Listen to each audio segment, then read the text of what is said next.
BBC Biboy Bibo Confessions.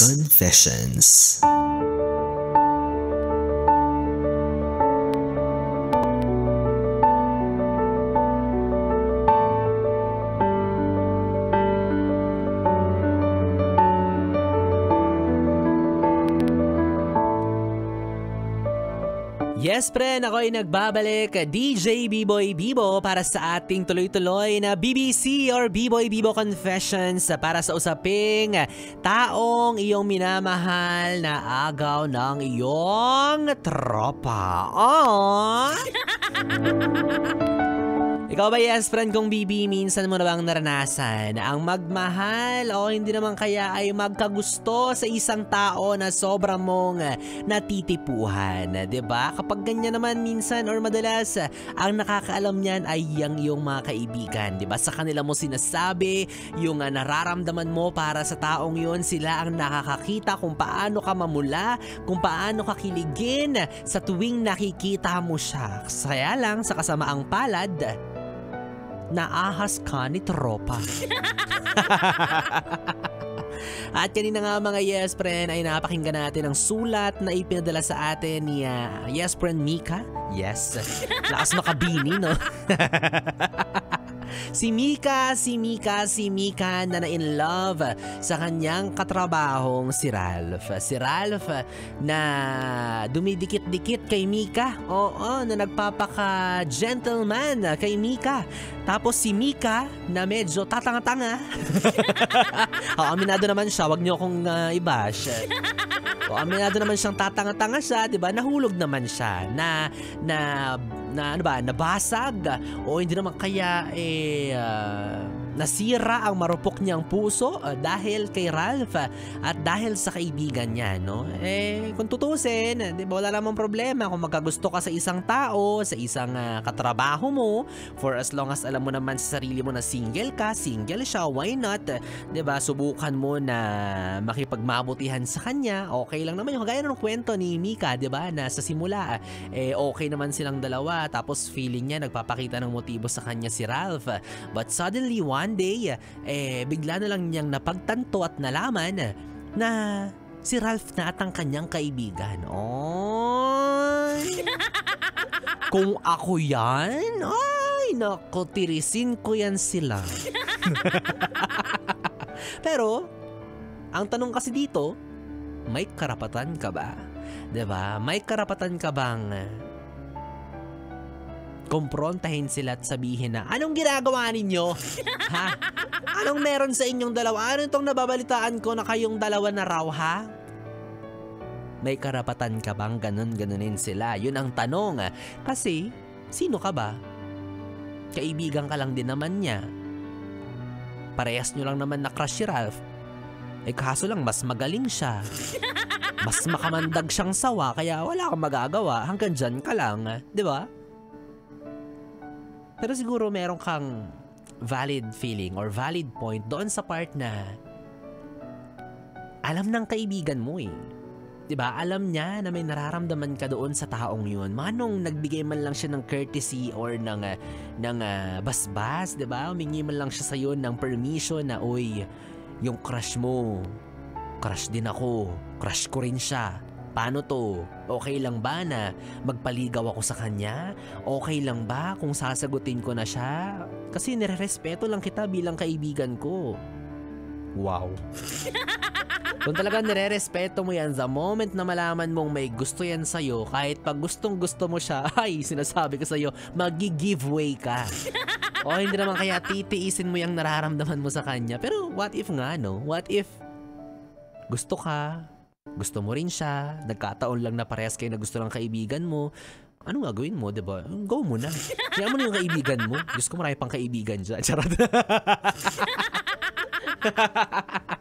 Hindi, dyan talaga magkakaalaman kung saan ka loyal, diba? Kung loyal ka ba sa kaibigan mo, kung loyal ka doon sa posibleng tao na makakasama mo na habang buhay, yung tao na siya na talaga nakalaan para sa'yo. 'Di ba? Hindi mo rin kasi alam mali mo maghiwalay pala kayo niyan, 'di ba? Tapos ending iiyak-iyak ka, ngangaw-ngaw ka, maglulumpasay ka, friend, tulungan mo ko, naghiwalay na kami ng dati mong crush, yung inagaw ko sa'yo. O 'di ba? Ang hirap naman din ng ganun. So, kailangan mong balansehin. Although, mahirap talagang malagay sa ganyang posisyon, no? Hindi ko alam, hindi ko pa naranasan. Pero as much as possible, we must be careful of someone else's feelings. Diba? Kagaya ni Ralph. For sure naman nararamdaman niya na may gusto sa kanya si Mika. Bakit dumikit-dikit pa siya at parang wala lang, diba? Although sabihin na natin ganun yung ugali niya, very nga. Sabihin na natin caring lang talaga siya, pero sana man lang diba? Nung the moment na nag-confess sa kanya si Mika, sinabi niya yung totoo na, Mix, ganito kasi, hindi ko yung gusto ko Pasensya na, yung kaibigan mo talaga yung pinopormahan ko. Nakikipag-close lang ako sa inyong mga kaibigan niya para magustuhan niya rin ako. Diba? Kahit man lang yung mga ganong explanation. Kasi yung tao hindi rin naman biro yung nararamdaman para sa'yo. Nagmahal din yan. And the moment na nalaman niya yung tungkol sa inyo ng kanyang kaibigan, nasaktan yan. At ikaw bilang kaibigan, responsibilidad mo na i-comfort yung kaibigan mo dahil sa ginawa ninyo. Although walang mali sa pagmamahalan ninyo, wala namang inagaw kasi wala rin namang sila. Pero manong ano lang man, delikadesa, ganon. Courtesy. Diba? Yung tipong, for example, pumunta kayo ng kaibigan mo sa mall. Tas may nakita kayong isang magandang sapatos. Ayan, di ba? Wala nang stock, wala nang iba, wala nang ibang sizes, walang ibang kulay. Talagang nag-iisa, namumukod tangi na lang yung sapatos na yon. Tapos, alam mong gustong-gusto ng kaibigan mong bilhin yun. Nag-iipon lang siya. Naghahanap pa siya ng mapapangbili niya. Tapos ikaw na may kakayahan na bilhin yun, bibilihin mo ba? Maati mo ba na bilhin yun at angkinin knowing na gustong-gusto rin yun ng kaibigan mo? Di ba? But again, kanya-kanyang konsensya naman to, di ba? Siguro share na lang. Ay nako, ang hirap nun, no? Yung taong inakala mong sayong-sayo pero nag-e-enjoy na pala sa ibang tao. Yung akala mong tao na mapapasayo pero hindi sayo ang ending, di ba? Tapos ang masakit pa dun, yung taong nakatuluyan niya, hindi lang basta-basta, hindi naiiba, best friend mo pala, kaibigan mo pala. Kumbaga pinagpalit ka sa taong nakasama mo sa tawanan, taong nakapiling mo sa mga trip na pangmalakasan, na mga iyakan. Diba? Tapos siya rin pala yung number 1 mong magiging karibal. Yung taong naging number 1 mong takbuhan tuwing ikaw at ang jowa mo or ikaw at ang mundo ay hindi umaayon sa'yo, diba? Lukot nun. Sakit nun. Si OA. Para sa mga yes friend po natin na nagdadautan yan. Yan yung magandang terminology. Nagdadautan ng majojowa na akala mo naman talaga ay magkakaubusan ng talong at pechay sa palengke. Diba? Na nag-aagawan sa iisang lalaki at iisang babae. Ay, tigil-tigilan ninyo yan. Oy! Hindi yan parang tug of war na kung sino ang una at pinakamabilis, pinakamalakas na makakahila sa lubid ay siya ang panalo kasi at the end of the day, magkaibigan kayo na unang nabuo yung relasyon na meron kayo kumpara sa taong nakilala lang ninyo. Anes lang yan, ha? Kalma mo. Talong lang yan, pechay lang yan, marami pa dyan. Hindi para isang alang-alang mo ang inyong pagkakaibigan kasi mas mahirap yun It's harder to find a true friend than a jowa. Diba? Ay, hindi rin. Kaibigan, nandyan lang yun. Jowa, minsan mahirap hanapin yan. Sige, hayaan mo na. Go na. Go mo na. Hayaan mo na yung kaibigan mo. Sarot lang. At syempre, consider mo pa rin yung feelings niya. Ano ka ba? Ito, nakakademonyo yung ugali mo, ha?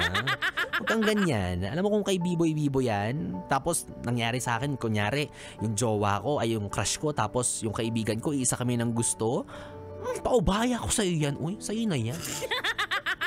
Kasi bago ko pa ipaubaya sa'yo yan, natikman ka siya. Charot lang, hindi. Meaning natikman ko na yung luto niyan, tapos nalaman kong di masarap. Ay, ayoko sa hindi marunong magluto. Kaya ibibigay ko na sa'yo. Ganon, nagpapaubaya na ako. Ikaw talaga, napakamalisyoso mong mag-isip.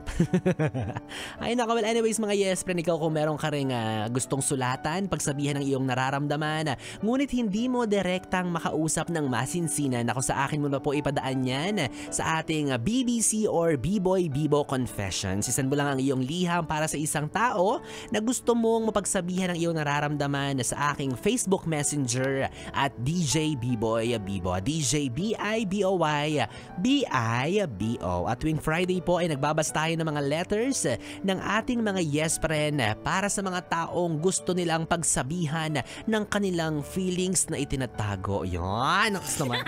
Kaya mag-send ka na ha. Bawa, magko-confess ka sa crush mo. O hindi naman kaya hindi mo masabi yung hinanakit mo sa mama mo. Ipadaan mo na yan kay B-Boy Bibo ha. Ako nang bahala magbasa niyan para sa'yo. Basta make sure na yung taong yun makikinig pa rin or nakikinig sa radyo, diba? Para naman hindi sayang yung laway ko. At yes friend, maglalambing lang din ako na please do follow my social media accounts sa Facebook po, Instagram, TikTok, and X. That's DJ B-Boy Bibo, DJ B-I-B-O-Y B-I-B-O. Para naman din makita nyo yung pagbumukha ni B-Boy Bibo, hindi puro boses lang. Kung nagagandahan kayo or napupugian kayo sa boses ko, ay, yung mukha ko po. Mas pambato ko yun. Charot.